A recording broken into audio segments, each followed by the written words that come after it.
Bonjour et bienvenue dans votre revue de presse de ce samedi 4 août 2018. Des quotidiens tels que l'Observateur et l'As croient savoir que le député Cheikh Bamba Dièye est convoqué à la division des investigations criminelles ce samedi, un sujet parmi les plus en exergue dans la livraison du week-end des journaux.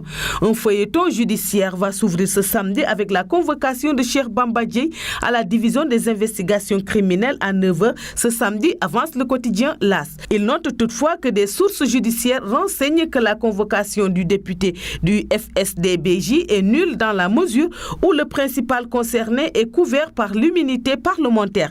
Cheikh Bamba Dièye a été convoqué certainement pour s'expliquer sur ses propos tenus juste après le procès en appel de Khalifa Sall.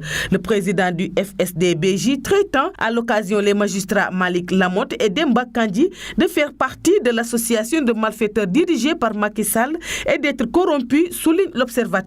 Surtout que l'Union des magistrats sénégalais est en conclave samedi à Saly Portudal, même s'il ne s'agit pas d'une élection de renouvellement des instances. Il reste que ce conclave-là présente des enjeux en ce sens qu'il survient dans un contexte particulier, relève Walf Quotidien. Sud Quotidien ouvre sur la politique, se projetant sur la possibilité ou non d'un second tour lors de la présidentielle prévue au Sénégal en février prochain. Avis divergent à ce sujet affiche le journal, interrogeant plusieurs spécialistes dont le journaliste Momar Seyni Ndiaye. De l'avis de ce dernier, il est possible de faire le parallélisme entre le présidentiel malien, dont le second tour se déroulera le 12 août prochain, et celle sénégalaise à venir, même si pour Jean-Charles Biagui, professeur en sciences politiques, une élection n'est jamais pareille à une autre.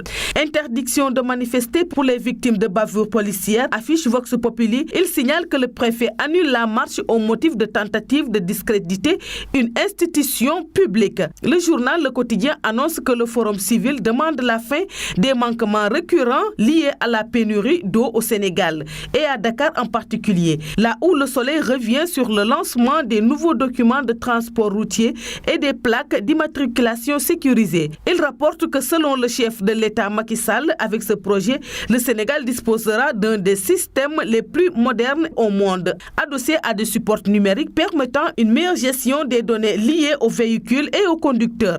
Enquête pendant ce temps semble vivement prier pour la finalisation du pont de Farafenni dont l'inauguration est prévue en janvier 2019 à la frontière entre le Sénégal et la Gambie. La traversée du fleuve Gambie par le bac de Farafenni est synonyme de voyage en enfer. Passagers et automobilistes espèrent voir le bout du tunnel avec la construction de ce pont de la délivrance selon la formule du quotidien Enquête.